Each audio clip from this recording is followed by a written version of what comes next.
안녕하세요. 폴란드 군사세계입니다. K2 전차가 훈련 준비를 하는 모습들이 제16기계 화사단 트위트를 통해서 대거 올라왔습니다. 이번에도 실전을 방불케 하는 실사격이 훈련장에서 진행됩니다. 훈련은 기동 전술훈련과 시뮬레이션 기술을 사용하여 실제 러시아와 충돌 시 실전에 가까운 조건을 가지고 진행됩니다. 폴란드는 나토 연합 훈련에서도 실전에서 전쟁하는 것처럼 하고 있으며 그 이유는 러시아의 움직임이 심상치 않기 때문입니다. 2025년 2월 초에 폴란드가 인수한 K2 전차 14대를 러시아 국경에서 불과 5.4km 떨어진 전방 부대에 배치했으며 이 부대는 이번 연도 납품 물량까지 인수해 전력을 강화할 예정이라고 폴란드 국방부가 밝혔습니다. 폴란드 육군 제16기계 화사단은 이번 K2 신형 전차 배치를 모스크바와 폴란드 간의 긴장이 고조되는 상황에서 이루어졌으며 폴란드 육군이 180대를 도입 중인 K2 전차 물량 중 일부라고 합니다. K2 전차가 배치된 제16기계 화사단 예아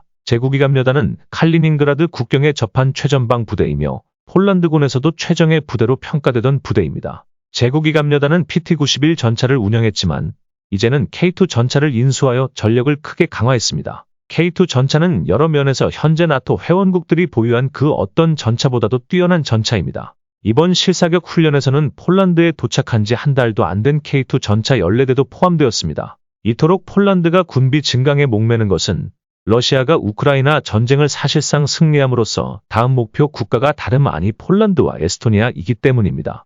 2월 11일에는 러시아군 수호이 24해말 정찰기가 발트의 그단스크만 지역에서 폴란드 영공을 침범했습니다. 러시아 측은 항법 시스템의 고장으로 인해 발생한 일이라고 해명했지만 폴란드군은 해당 군용기가 폴란드 영공 6.5km 약 4마일까지 진입해 1분 정도 머물다가 방향을 바꿔 이탈했다고 합니다. 폴란드군 작전사령부는 러시아군 항법사의 개입 직후 비행 경로가 즉시 수정됐다며 해당 군용기는 러시아의 역의 영토인 칼리닝그라드에서 출발한 것으로 보인다고 합니다. 토마시 시모냐크 폴란드 내무장관은 이날 인터뷰에서 러시아는 오랫동안 발트해서 도발 행위를 해왔다며 이는 최근 몇 달간의 문제가 아니라 몇 년간 지속된 현상이라고 비판했습니다.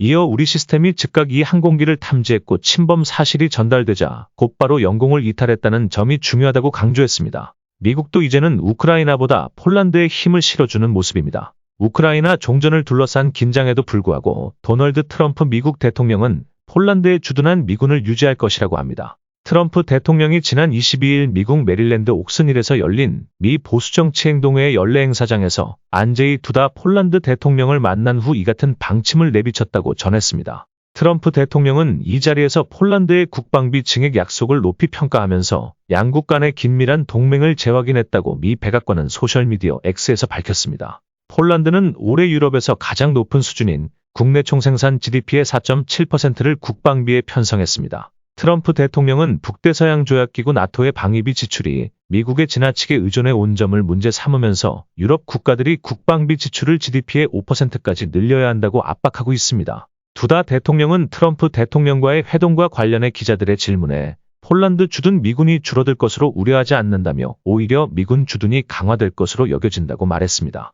양국 정상의 이날 논의는 최근 우크라이나 종전 협상을 둘러싸고 유럽과 미국 사이의 긴장이 일고 있는 상황에서 대서양 양안의 협력 관계가 지속될 것이라는 기대감을 주고 있습니다. 트럼프 대통령이 최근 우크라이나와 유럽을 배제한 채 러시아와 우크라이나전 종전 협상을 시작하자 뒷전으로 밀린 유럽은 당혹감을 감추지 못하고 있는 상황입니다. 현재 유럽 각지의 육군과 해군 그리고 공군 기지에 주둔하고 있는 미군은 약 9만 명이고 폴란드에는 미군 약 1만 명이 주둔 중입니다. 미국은 작년에는 러시아 영토에서 160km 떨어진 폴란드 북부에 들어선 미군 미사일 기지도 개소해 가동을 시작했습니다. 폴란드와 곧 체결될 2차 계약은 총 180대로 이 중에서 120대는 K2 전차이며 나머지 60대는 K2PL 전차입니다. 물량 일부는 한국에서 직수입하고 2026년 가동을 목표로 폴란드 현지의 K2PL 전차 생산 라인을 구축하는 것을 목표로 하고 있습니다. 현재 폴란드 군비청은 현지 협력 업체들이 K2PL 전차용 서스펜션과 자동 장전장치 그리고 포탑과 장갑재 일부를 생산한다고 합니다.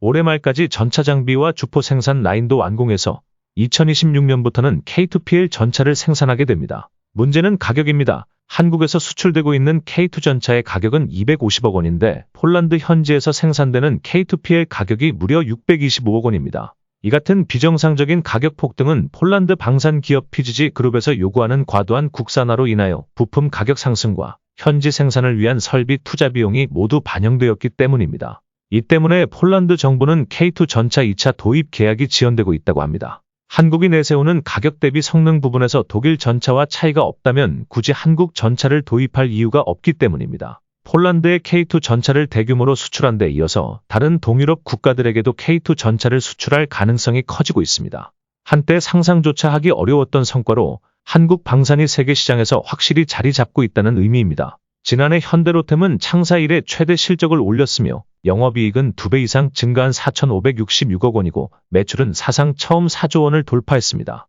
성장의 중심에는 방산 부문이 있었으며 방산 매출이 전년 대비 50% 늘어났고 전체 매출의 절반 이상을 차지했습니다. 특히 폴란드의 K2 전차 수출 계약은 현대로템의 비약적인 성장을 이끈 핵심입니다. 업계는 올해 전반기 내로 2차 수출 계약도 성사될 가능성이 크다고 보고 있습니다. 루마니아와도 협상이 막바지에 접어들었습니다. 루마니아는 약 300대의 K2 전차를 도입하기 위해 현대로템과 논의 중인 것으로 알려졌으며 폴란드에 이어서 동유럽 국가로의 진출이라는 점에서 이 계약은 한국 방산의 또 다른 전기를 마련할 것으로 보입니다. 트럼프 2기 출범 이후 미국의 안보 우산 철수가 현실화하며 세계 각국이 국방비 증액과 함께 무기고를 채우는 데 분주합니다.